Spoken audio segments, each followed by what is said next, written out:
All right, fifth graders.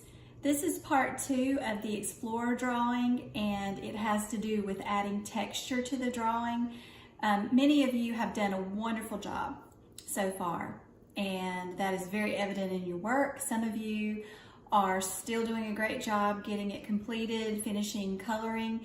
And today I'm going to be showing you some ways to add texture and details. It's all in the details. That's what makes your work look its very best. And remember, these are going to go on display in our art gallery at school. And later in the school year, there will be another show at the Cleveland County Arts Center. And if you do a wonderful job on some of your artwork, we'll be saving those pieces to enter into that show. So always take pride in your work. Right now, I just want you to say this after me and believe it. I am creative. I am an artist. Okay, so now that you have that in mind, that's our mantra, or part of it, you are going to work with me on finishing up your drawing. So I'm going to walk you through some things that you can do. You don't have to use the exact colors or even the exact techniques, but this will give you some ideas for what to do. So if you'll look with me at the Explorer drawing, so I've used not just one, but 1, 2, 3, 4, 5 shades of green, and I can give you a box of crayons with different shades of these colors. It may not be every single one of the greens that I'm using, because I'm using these old crayons that I have, but we have some more colors, more than just what you've had available. So let's say we want to add texture in the grass. One thing you can do is you can take a green. I'm just going to use this green, even though I've used many different shades of green. And to get started on doing the grass texture, I'm just going to pick some areas where I'm going to do like a long and a short blade of grass. And then what if I want one blade of grass to kind of bend this direction instead of just being plain? And I want to give it a little curve, a little oomph to make it interesting. Then I'm going to do some medium-sized blades of grass. What I'm doing is kind of like a V shape, but not exactly the same as a V on both sides. It could be, you know, a little bit different on one side from the other. And every once in a while, you can do some longer ones, like I said, with a little more detail. And if you can't see the detail, maybe take another color and join that other color with it to bring it out. Like that one stands out from the rest because I've added another color to it.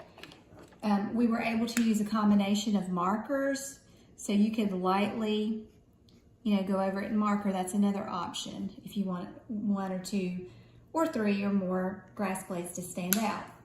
Another thing that you could add is flowers. So I've got 2 tulips here, but if you're adding 2, why not add 4 or more? So to do that, I'm just going to do the same sort of thing as the grass blade, but I'm going to make it just a slight bit taller. And then I'm going to decide what color I want it. And let's say this time I want to do a purple one. And you know, marker can color right over crayon. So this time I'm going to do a different style flower because they can mix and mingle. So I'm going to do the circular middle, and then I'm going to do the petals, which are basically little oval shapes all around it, just for a different look. And then instead of leaving it green, which is what's showing through, I'm going to go over that center with yellow because flowers are sometimes yellow in the middle. And then I'm going to color in, and now that the crayon shows through is okay because it gives it a little bit of a highlight, but I'm going to go over it in purple. And that gives some texture because you can see the lines of the marker, which is over top of the crayon, and it automatically gives some texture. Okay, so that's one way to do a flower. You could also do some smaller little shrubs or trees. And if you wanted to do that, you could put more branches. So I'm just going to go out with some more branches and then do some Y shapes on the end.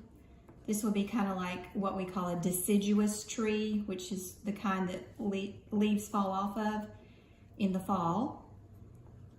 And bushes also. So if this is like a little bush beside my directional sign here, I can do it that way. So if it doesn't stand out good again, then you can go into it with another color. If you don't like the color that you chose, pick a different one. Maybe I need to add some brown on that. So you're the artist. Miss Kendrick is the art teacher. I'm giving you suggestions that I want you to try, but if your colors are different from mine or shapes are different, that's fine. You are the artist, but I do want you to do your best at all times. Okay, so I added a little one there. If it doesn't look like it's connected to the ground, to fix that, all you have to do is just put some more grass around it. If it looks like it's floating, and then that grass around it helps to put it in the ground and in the grass. So that shows you how to do flowers, grass, little shrubs or trees, and you can add more than what I did.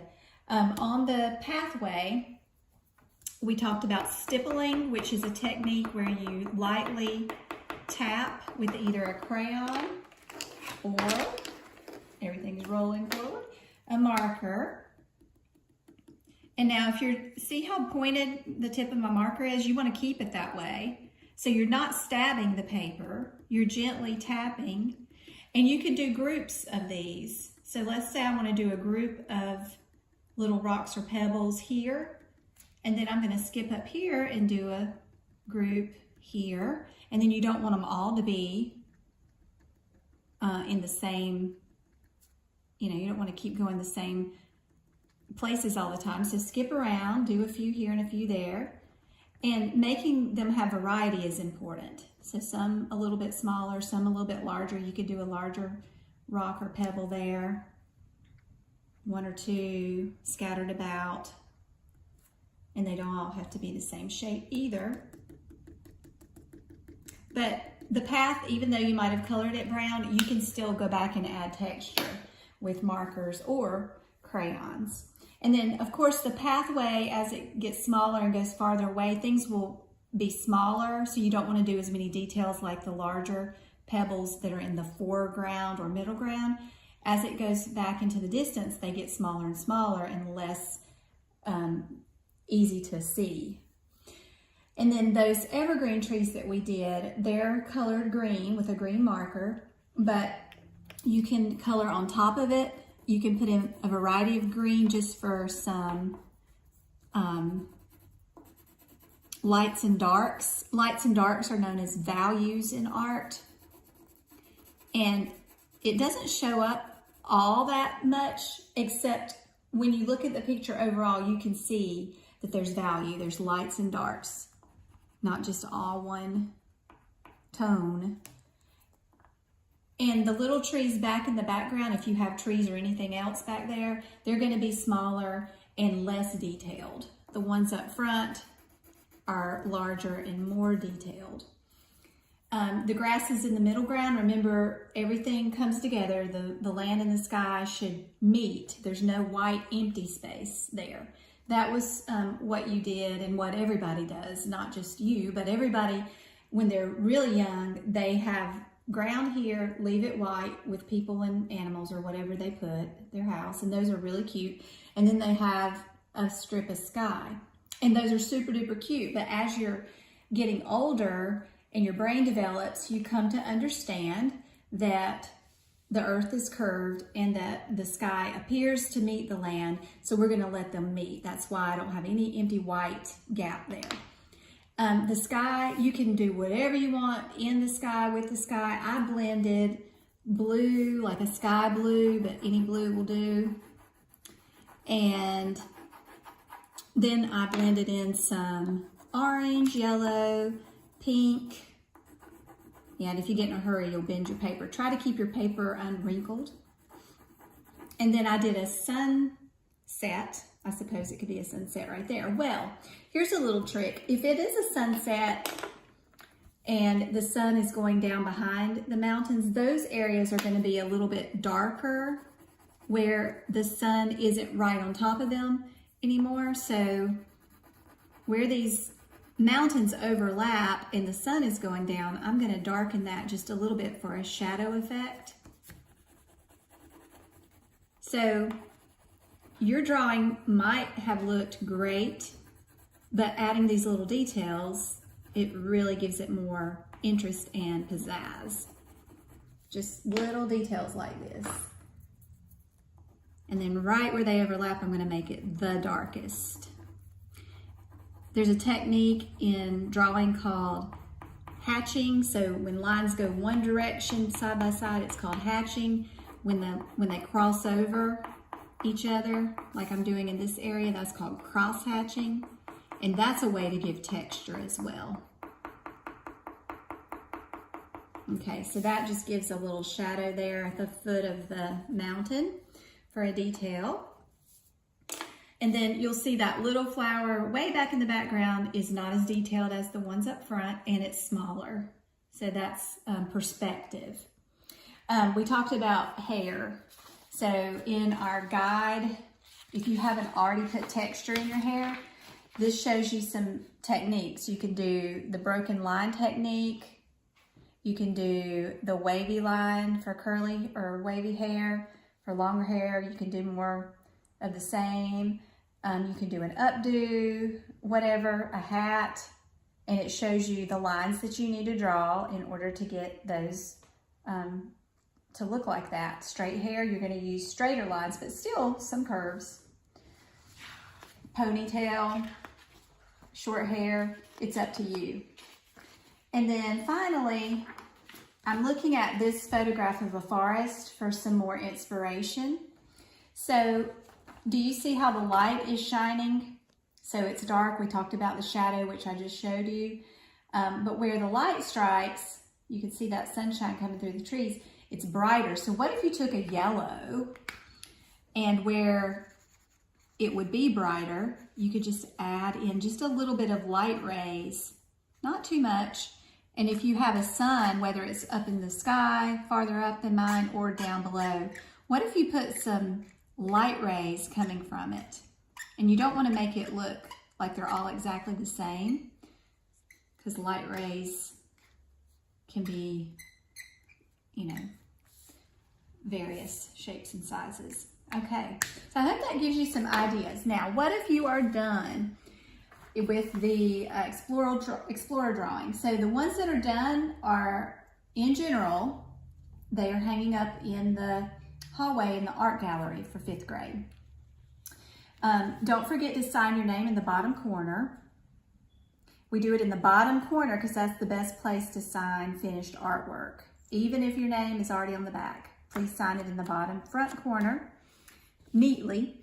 If you're done with all of that, I have given some people or placed on the tables some leaf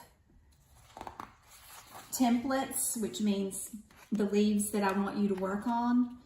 And what you can do with those is you can use the tools that I've given you today to add color. And so you can pick any leaf to start with, and when you get done with one, go on to another one. This is going to be for a collage project that we're going to start next week. And so you can go ahead and start doing this, but you're not behind if you're still working on the Explorer drawing. So don't feel like you have to rush through your Explorer drawing to do the leaves. Okay, I hope that you have enjoyed the Explorer drawing, and I look forward to seeing your beautiful work hanging up in the art gallery.